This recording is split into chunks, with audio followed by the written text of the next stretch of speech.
শিক্ষার্থীরা যারা diploma engineer আছে তারা যখন ডিপ্লোমা ইঞ্জিনিয়ারিং পাশ করে বের হবে শুধুমাত্র কেবলমাত্র একমাত্র টেকনিক্যাল দশম গ্রেড ছাড়া অন্য কোথাও অ্যাপ্লাই করার সুযোগ পায় না। ডিপ্লোমা ইঞ্জিনিয়ারিং শুরু থেকে আজ পর্যন্ত যত অর্জন হয়েছে সব সংগ্রাম এবং লড়াইয়ের মাধ্যমে হয়েছে। আমাদের যৌক্তিক দাবি, কেন আমাদের সংগ্রাম আর শিক্ষার্থীদের শিক্ষার পরিবেশ নষ্ট করে রাস্তায় নেমে আদায় করতে হবে এটাও জানতে হবে। এই কথা প্রিয় মধ্যে বলতে চাই, আইডিবি যে যুগান্তকারী এক পদক্ষেপ নিয়েছে, সরকারি পলিটেকনিক ইনস্টিটিউট সহ বেসরকারি পলিটেকনিক ইনস্টিটিউট এবং আমাদের টেকনিক্যাল সেক্টরের সকল সমিতি সহ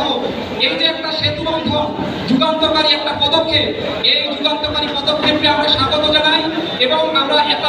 একটা কথা বলতে চাই যে এই যে আমাদের 7 দফা দাবি আছে এবং ইঞ্জিনিয়ারিং যারা বিএসসি ইঞ্জিনিয়ারিং শিক্ষার্থী আছে তাদের অযৌক্তিক যে 3 দফা দাবির বিরুদ্ধে আমরা অবস্থান করতেছি, এই 3 দফা দাবি যতক্ষণ পর্যন্ত সরকার কর্তৃক প্রত্যাখ্যাত না হয় ততক্ষণ পর্যন্ত আমরা আমাদের যৌক্তিক নিয়মতান্ত্রিক আন্দোলন চালিয়ে যাব। যদি কোনো ইন্ডাস্ট্রিতে যেসব পণ্য প্রোডাক্ট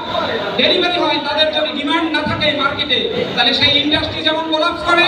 আমার ডিপ্লোমা ইঞ্জিনিয়ারিং শিক্ষার্থীরা যেসব প্রতিষ্ঠান থেকে বের হয় তাদের যদি ডিমান্ড না থাকে তাহলে সেই পলিটেকনিক আর ডিপ্লোমা ইঞ্জিনিয়ারিং ইনস্টিটিউশনও কোলাপসের মুখে পড়ে যায়। সেই কোলাপস থেকে আমরা কিভাবে মুক্ত হতে পারি এবং এই ডিপ্লোমা ইঞ্জিনিয়ারদের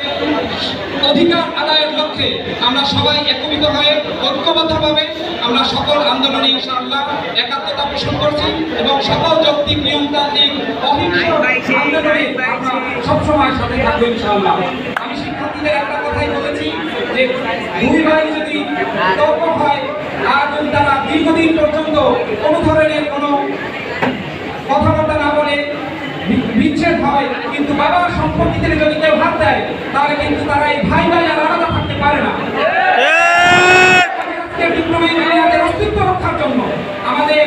যৌক্তিক সকল আন্দোলনে আমাদের রাজনৈতিক এবং শারীরিকভাবে পরিশ্রমী যত ধরনের আন্দোলন আছে সকল আন্দোলনে আমরা সবাই একাত্মতা ঘোষণা করছি আজকের এই আন্দোলন থেকে। ধন্যবাদ সকলকে, সবাই শেষ পর্যন্ত আমরা থাকবো এবং এই আন্দোলন রাজপথে থাকবো, যৌক্তিক আন্দোলনের সাথে থাকবো ইনশাআল্লাহ।